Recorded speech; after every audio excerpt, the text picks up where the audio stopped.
வீராவுக்கு கல்யாணம் ஆகும்போது கல்யாணத்துக்கு நண்பருங்க சொந்தக்காரங்கன்னு வந்திருந்தாங்க. வீரா ரொம்பவே ஏழை. என்னடா வீரா, உனக்கு சாப்பிடவே கதி இல்ல, அப்படி இருக்கும்போது கல்யாணம் பண்ணிக்கிற? இந்த பொண்ண எப்படிற வச்சு காப்பாத்துவ? கல்யாணத்துக்கு கூப்பிட்டுட்டு காய்கறி வச்சு சமைச்சு கொடுத்திருக்க, இதுக்கு கூப்பிடாமயே இருந்திருக்கலாம்ல. இப்படி வீராவோட நண்பனான ராமு எல்லாரும் முன்னாடி வீரா கிட்ட கேட்டான்.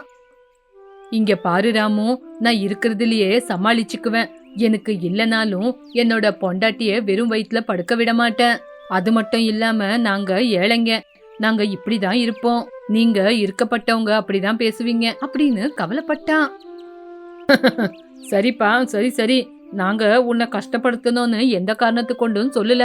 வந்த பொண்ண நீ நல்லா பாத்துக்கணும் அப்படின்னு தான் சொன்னது. நீ ஒன்னும் கவலைப்படாத, நான் சும்மாதான் சொன்னேன் அப்படின்னு ராமு சொன்னான். ஆனா வீரா மட்டும் தன்னோட மனசுல ராமு ஊரு ஜனங்க முன்னாடி என்னையே இப்படி அவமானப்படுத்திட்டானே அப்படின்னு கவலைப்பட்டான். கல்யாணமான மறுநாள் வீட்டு வாசல்ல உக்காந்துக்கிட்டு இத பத்தி தான் யோசிச்சுக்கிட்டு இருந்தான். இப்படி வீரா வெளிய வாசல்ல உக்காந்துக்கிட்டு எதை பத்தியோ யோசிச்சுக்கிட்டு இருந்தான். ஏழையா பிறந்ததை தவிர நான் எந்த தப்பும் பண்ணல. ஆனா அந்த ராமு எல்லாரும் முன்னாடி என்னை எப்படி அவமானப்படுத்திட்டான். நான் பொண்டாட்டிய சரியா பாத்துக்க மாட்டேன்னு எல்லாரும் முன்னாடியும் கேவலப்படுத்திட்டான். உங்க முன்னாடி நான் நல்லபடியா பணத்தை சம்பாதிச்சு காட்டணும். உடனடியா பணத்தை எப்படி சம்பாதிக்கிறது அப்படின்னு வெளிய வாசல்ல உட்காந்து யோசிக்கும் போது லக்ஷ்மி வந்தா. ஏங்க, நேத்து நம்மளுக்கு கல்யாணம் ஆனதுல இருந்து பாக்குறேன், ஏனோ நீங்க ஒரு மாதிரியா இருக்கீங்க. லக்ஷ்மி, என்னோட ஃப்ரெண்டு அந்த ராமு என்னை எல்லாரும் முன்னாடியும் ரொம்பவே அசிங்கப்படுத்திட்டான். அவங்க முன்னாடி நான் நல்லா காசு சம்பாதிக்கணும். ஐயோ, அதுக்கு ஏங்க அத பத்தியே யோசிச்சுக்கிட்டு கவலைப்படுறீங்க? நம்ம 2 பேரும் கஷ்டப்பட்டு வேலை செஞ்சு காசு சம்பாதிக்கலாம். நாளையில இருந்தே நம்ம ஏதாவது வியாபாரம் பண்ண பாக்கலாம். நீங்க அத பத்தி எல்லாம் கவலைப்பட்டுக்கிட்டு இருக்காதீங்க. என்னது வியாபாரமா? அப்படி என்ன வியாபாரம் செய்யறது? இங்க பாருங்க, நம்மளுக்கு கொஞ்சம் வயல் இருக்கு. அந்த வயல்ல நம்ம காய்கறிய விளைவிக்கலாம். அதுக்கப்புறம் அதை மார்க்கெட்ல கொண்டு போய் விக்கலாம். நம்மளுக்கு நல்லபடியா லாபம் வரும். அட லக்ஷ்மி, நல்ல ஐடியா தான் கொடுத்திருக்க. இவ்வளவு நாளா என்னோட வயல்ல நானே கொஞ்சம் விவசாயம் செஞ்சு குறைஞ்ச விலைக்கு கொடுத்துக்கிட்டு இருந்தேன். ஆனா இப்ப நீ வந்துட்டல, நீ என்னோட அதிர்ஷ்டசாலி பொண்டாட்டி. நீ ரொம்பவும் புத்திசாலி. உன்ன மாதிரி பொண்டாட்டி கிடைக்கிறதுக்கு நான் ரொம்பவே அதிர்ஷ்டம் பண்ணிருக்கணும். போதும் போதுங்க, என்ன புகழ்ந்ததெல்லாம் போதும். அதெல்லாம் நீங்க மார்க்கெட்டுக்கு போய் நம்ம காய்கறி வியாபாரம் செய்ய தேவையான விதைங்களை வாங்கிட்டு வாங்க. சரி லக்ஷ்மி, நான் சீக்கிரமா போய் நம்ம காய்கறிக்கு தேவையான விதைங்களை வாங்கிட்டு வரேன். இப்படி மார்க்கெட்டுக்கு போய் தேவையான வித்தனைகள் எல்லாம் கொண்டு வந்தான். அதுக்கப்புறம் மறுபடி நாள்ல இருந்து புருஷன் பொண்டாட்டி 2 பேரும் விவசாயத்துக்கு தேவையான எல்லா பொருளுங்களையும் எடுத்துட்டு போய் மாடையும் கூட்டிட்டு போய் விவசாயம் செய்ய ஆரம்பிச்சாங்க. நம்ம கைதாங்க நம்மளுக்கு லாபம். ஆமா லக்ஷ்மி, நம்ம ஏழைங்க, நம்மளுக்கு இருக்கிற கஷ்டம் ரொம்பவே அதிகம் அப்படின்னு 2 பேரும் விவசாயம் பண்ணிக்கிட்டு அதுக்கப்புறம் வீட்டுக்கு கிளம்பி போனாங்க. இப்படி புருஷன் பொண்டாட்டி 2 பேரும் ஒவ்வொரு நாளும் வயலுக்கு வந்து கஷ்டப்பட்டு விவசாயம் செஞ்சுட்டு வீட்டுக்கு போய்கிட்டு இருந்தாங்க. இப்படி அவங்களோட விளைச்சல் கை சேர்ற நேரம் வந்துச்சு. காய்கறி எல்லாம் ரொம்ப நல்லா விளைஞ்சு வந்திருந்தது. லக்ஷ்மி, பாத்தியா எவ்வளவு காய்கறி விளைஞ்சு நிக்குதுன்னு? ஆமாங்க, நம்ம கஷ்டத்துக்கேத்த பலன் கிடைச்சிருக்கு. நம்ம 2 பேரும் காய்கறி எல்லாம் பிரிச்சுட்டு போய் பக்கத்து சந்தையில வியாபாரம் பண்ணலாம். சரி லக்ஷ்மி, நீ இந்த பக்கம் இருந்து பிரிச்சுட்டு வா, நான் அந்த பக்கம் இருந்து பிரிச்சுட்டு வரேன். சரிங்க, சீக்கிரமா பிரிச்சுட்டு வாங்க. நம்ம தான் முதல்ல மார்க்கெட்ல போய் காய்கறி வியாபாரத்தை ஆரம்பிக்கணும். வேற யாராவது வந்துட்டாங்கன்னா நம்மளுக்கு தாங்க பிரச்சனை. சரி லக்ஷ்மி, நான் சீக்கிரமா பிரிச்சிடுறேன் அப்படின்னு புருஷன் பொண்டாட்டி 2 பேரும் பேசிக்கிட்டு காய்கறி எல்லாம் பிரிச்சுக்கிட்டு மார்க்கெட்டுக்கு போனாங்க. வியாபாரத்தை ஆரம்பிச்சாங்க. முதல் நாள் அவ்வளவா வியாபாரம் ஆகல. என்ன லக்ஷ்மி, யாருமே வந்து காய்கறிய வாங்கிட்டு போக மாட்டேங்கிறாங்க. இருங்க, இப்பதானுங்க கடையை போட்டோம், நீங்க ஏன் கவலைப்படுறீங்க அப்படின்னு புருஷன் பொண்டாட்டி பேசிக்கிட்டு இருக்கும்போது ஒரு பாட்டி வியாபாரத்துக்காக வந்தாங்க. அட, காய்கறி தக்காளி எல்லாம் பாக்குறதுக்கு எவ்வளவு நல்லா இருக்கு. வெண்டைக்காய் தக்காளி எனக்கு ஒவ்வொரு கிலோ கொடுமா அப்படின்னு பாட்டி காய்கறி வியாபாரம் ஆரம்பிக்கும் போதே நிறைய பேரு வந்து குமிஞ்சிட்டாங்க.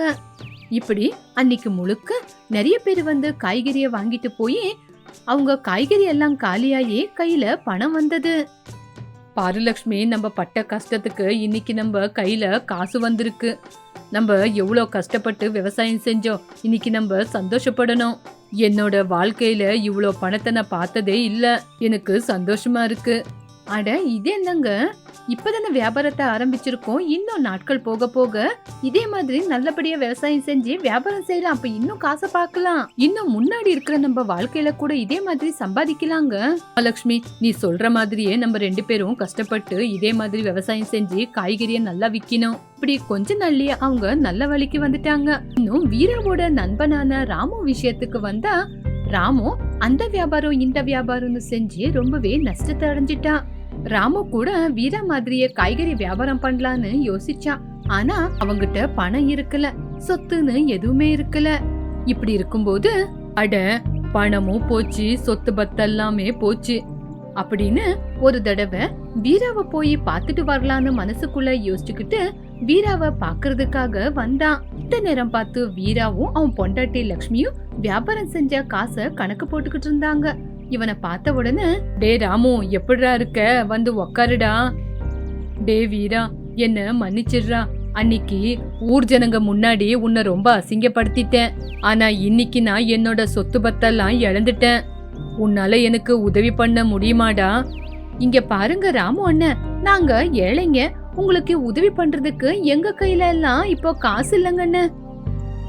அட லக்ஷ்மி, அப்படியெல்லாம் சொல்லாத. அவன் என்னோட உயிர் நண்பன். இங்க பாரு ராமு, அன்னைக்கு என்ன நீ அவமானப்படுத்தி பேசின. ஆனா நீ என்னோட நண்பன். அத பத்தி நான் மனசுல வச்சுக்காம உங்ககிட்ட சொல்ற, உனக்கு என்ன உதவி வேணாலும் கேளு. அப்படி சொல்லி வீரா அவன் கையில இருக்கிற காசையெல்லாம் அவனோட நண்பனான ராமுவை நம்பி அவன் நல்லா இருக்கட்டும்னு எல்லாத்தையும் கொடுத்துட்டான். ஏ வீரா, அன்னைக்கு எல்லாரும் முன்னாடியும் மண்டபத்துல உன் கல்யாண நேரத்துல உன்னை அவமானப்படுத்திட்டேன். ஆனா நீ அதையெல்லாம் மனசுல வச்சுக்காம இன்னைக்கு நீயாவே வந்து உன்னோட காசெல்லாம் எனக்கு கொடுத்து கஷ்டப்படாதேன்னு சொல்ற. நீ ரொம்ப நல்லவன். உனக்கு எப்பவுமே நன்றியா இருப்பேன். ஐயோ ராமு, அப்படியெல்லாம் சொல்லாத. நீ என்னோட நண்பன் அப்படின்னு சொன்ன உடனே ராமு அங்கிருந்து கிளம்பி வந்துட்டான். வீரா ராமுக்கு உதவி செஞ்ச விஷயம் ஊரு ஜனங்களுக்கெல்லாம் தெரிஞ்சு எல்லாருமே வந்தாங்க. அப்பா வீரா, உன் கையில இருக்கிற காசெல்லாம் உன்னோட நண்பனுக்கு கொடுத்துட்டு இன்னைக்கு நீ நடு வீதியில நிக்கிற கஷ்டமா இல்லையா? எப்படிங்க ஐயா எனக்கு கஷ்டம் இல்லாம இருக்கும்? கண்டிப்பா எனக்கு இந்த விஷயம் ரொம்ப கஷ்டத்தை தான் கொடுத்துருக்கு. நான் இருந்த மாதிரி அந்த பழைய நிலைமைக்கு தான் இப்ப வந்திருக்கேன். அதனால எனக்கு எந்த கஷ்டமும் இல்ல. இங்க பாருங்கன்னு, சந்தோஷம் பணத்தினால வராது, நம்ம மனசுல இருந்து தான் வரும். வந்த வழியிலேயே திரும்பி போக போறேன். ஆனா மத்தவங்களுக்கு உதவி செய்யற வாய்ப்பு எப்பவுமே நம்மளுக்கு கிடைக்காது. அதனால நான் மறுபடியும் கஷ்டப்பட்டு சம்பாதிக்க போறேன் அப்படின்னு சொன்ன உடனே, உன் கையில இருக்கிற சொத்தெல்லாம் கொடுத்துட்ட, இதுக்கப்புறம் உன்னோட பொண்டாட்டிய நீ எப்படி காப்பாத்த போற? அண்ணன், மறுபடியும் எப்படி பணத்தை சம்பாதிக்கணும்னு எங்களுக்கு தெரியும். இன்னும் சாப்பாட பத்தி சொல்றீங்களா? எப்படி கஷ்டப்பட்டு சம்பாதிச்சு சாப்பிடணும் கூட எங்களுக்கு நல்லா தெரியும். என் பொண்டாட்டியை எப்படி காப்பாத்தணும்னு தெரியும். எனக்கு எவ்வளவு பலமா இருந்துகிட்டு எனக்கு ஊக்கம் கொடுக்கணும்னு என் பொண்டாட்டிக்கும் தெரியும் அப்படின்னு சொன்ன உடனே அவனும் அங்கிருந்து கிளம்பி போயிட்டான். கொஞ்ச நாள்லயே ராமு சிக்கன் வியாபாரத்தை ஆரம்பிச்சா. அவனுக்கு லாபம் ரொம்ப நல்லா வந்தது. இருந்தாலும் இன்னும் அதிகமா பணத்தை சம்பாதிக்கணும் அப்படின்னு அவன் ஆசைப்பட்டான். அதுக்கு என்ன வழி இருக்குன்னு அவன் தேட ஆரம்பிச்சான். ஆனா வீரா மட்டும் இருக்கிறதுலயே ரொம்ப சந்தோஷமா இருந்தான். ராமு மறுபடியும் கையில இருந்ததெல்லாம் இழந்துட்டான். பணம் இல்லாம எப்படி சந்தோஷமா இருக்கணும்னு அவன் யோசிக்க ஆரம்பிச்சான். நான் சந்தோஷமா இல்லனாலும் பரவாயில்ல, ஆனா வீரா எல்லாத்தையும் இழந்து இன்னைக்கு சந்தோஷமா வாழ்றான். அது எப்படின்னு தான் எனக்கு தெரியல. அவங்கிட்ட கேட்கணும். இந்த விஷயத்த பத்தி அவங்கிட்ட போய் கேக்குற, அவனுக்கு தான் சரியான பதில் தெரியும் அப்படின்னு வீராவை பார்க்க போனா. வீரா, உங்ககிட்ட பணம் சொத்துன்னு எதுவுமே இல்ல, எல்லாத்தையும் இழந்துட்ட. ஆனா உன் முகத்துல மட்டும் ஒரு சந்தோஷம் தெரியுது. உன்னோட சந்தோஷத்துக்கு என்ன காரணம்? அதுக்குள்ள இருக்கிற ரகசியம்தான் என்ன? ஒரு மனுஷனுக்கு லாபம் நஷ்டம் அப்படிங்கிறது வாழ்க்கையில சாதாரணமானது. ஆனா எப்பவுமே நம்ம பணத்திமிர காட்டக்கூடாது. நம்மளுக்கு கஷ்டம் வந்தப்போ நம்ம தைரியமா இருக்கணும். அந்த வார்த்தையை கேட்டு ராமு எதுவுமே பேசாம மௌனமா கண்ணீரை விட்டான். இருந்து ராமுக்குள்ள ஒரு மாற்றம் வந்துச்சு. இருந்து அவனும் மத்தவங்களுக்கு உதவி செய்ய ஆரம்பிச்சான். இப்படி அன்னையிலிருந்து ராமு வீரா 2 பேரும் லாப நஷ்டத்தை பத்தி யோசிக்காம சந்தோஷமா வாழ்க்கை நடத்தினாங்க. காட்டு வழியா ஒரு நாள் ரங்கையா நடந்து போய்கிட்டே இருந்தான். அப்ப அவனுக்கு ஒரு புலி கத்துற சத்தம் கேட்டது. உடனே அவன் அங்கிருந்து ஓடலான்னு பாக்கும்போது ஜோரா காத்து வீசிச்சு. மரம் அவன் மேல விழுற மாதிரி இருந்தது. அவன் பயந்து போய், அட என்ன இது, இவ்வளவு ஜோரா காத்து வீசுது, இப்ப நான் என்ன பண்றது அப்படின்னு பக்கத்திலேயே இருக்கிற ஆத்துக்கு எகிரி குச்சான். அவன் அப்படி எகிரி குச்சதுக்கு அப்புறம் தான் தெரிஞ்சது அவனுக்கு நீச்சல் வரலன்னு. ஐயோ அம்மா, யாராவது என்ன காப்பாத்துங்க, காப்பாத்துங்க அப்படின்னு கத்திக்கிட்டு இருந்தான். உடனே அவன் தூக்கத்துல இருந்து எந்திரிச்சான். அப்பதான் தெரிஞ்சது அவன் கண்டதெல்லாம் கனவு அப்படின்னு. அட, என்ன இது, இந்த மாதிரி ஒரு கனவு கண்ட? கொஞ்ச நேரம் இதே மாதிரி கனவு கண்டுகிட்டு இருந்தா அந்த கனவுலயே நான் செத்து போயிருப்பேன். அட, என்ன இது, இந்த மாதிரி கெட்ட கனவு? ஊருக்குள்ள கொஞ்ச நேரம் போயிட்டு வர இந்த கனவெல்லாம் மறந்துரும் அப்படின்னு அவன் ஊருக்குள்ள போனான். இப்படி நடந்துகிட்டே அவன் ஊருக்குள்ள வந்து சேர்ந்தான். வழியில வரும்போது சோமையாவை பார்த்தான். சோமையா கோவத்துல இருந்தான். என்ன சோமையண்ண, என்ன கோவமா இருக்கீங்க? ஒன்னில்ல ரங்கையா, யாரோ என்னோட வயல்ல என்னோட விளைச்சலெல்லாம் திருடுறாங்க. நாளுக்கு நாள் எல்லாமே காணாம போகுது. அது யாருன்னு தான் கண்டுபிடிக்க முடியல. அது யாருன்னு எனக்கு தெரியும், ஆனா சொன்ன எனக்கு என்ன லாபம் இருக்கு? அது யாருன்னு உனக்கு தெரியுமா? அது யாருன்னு சொல்லு, உனக்கு என்ன வேணும்னு சொல்லு. ஒன்றும் இல்லை, எனக்கு ஒரு 10 ரூபா கொடுத்தீங்கன்னா அது யாருன்னு நானே சொல்லிடுறேன். அது மட்டும் இல்லை, அதுக்கு என்ன பரிகாரம், நீங்க என்ன பண்ணா சரியாவோன்னு அதையும் சொல்றேன். அப்படியா? இந்த 10 ரூபா, இந்த 10 ரூபா வச்சுக்கிட்டு அது என்ன, அவன் யாருன்னு சொல்லு. சோமையண்ண, அது வேற யாரும் இல்லை, அந்த ராமையா தான். உங்களோட வயலுக்கு யாருக்குமே தெரியாம திருட்டுத்தனமா நடு நேரத்துல வந்து விடிய காலையில யாருக்குமே தெரியாத மாதிரி விளைச்சலெல்லாம் கொண்டு போய் அவன் மார்க்கெட்ல வித்துட்டு வரான். ஒரு நாள் காலையில குளிர் எடுக்குதுன்னு தீப்பந்தத்தை போட்ட, அப்பதான் நான் பார்த்தேன். ஓஹோ, அப்படியா? அவனுக்கு நான் எப்படி பாடத்தை படிக்க வைக்கணும்னு எனக்கு நல்லா தெரியும். இங்க பாருங்கண்ணே, கொஞ்சம் சமாதானமா இருங்க. ராத்திரி நேரத்துல யாருக்கும் தெரியாத மாதிரி அவன் வரும்போது உங்க வயல்ல போய் உக்காந்து பேய் மாதிரி கத்துங்க.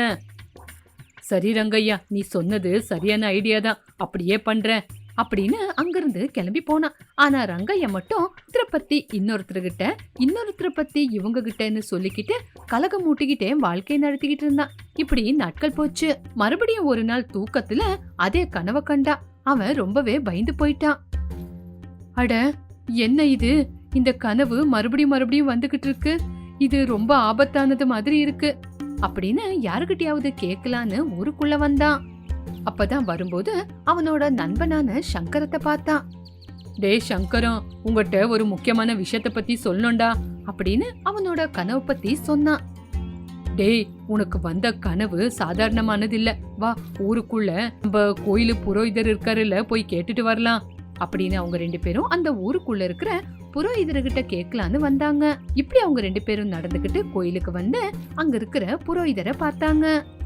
ஐயா, எனக்கு ஒரு வாரத்துல இருந்து ஒரு கனவு மறுபடியும் வந்துகிட்டே இருக்கு. அந்த கனவு எதுக்கு வருது, ஏன் வருதுன்னு தெரியல. நீங்க தான் எனக்கு ஒரு பரிகாரத்தை சொல்லணும்.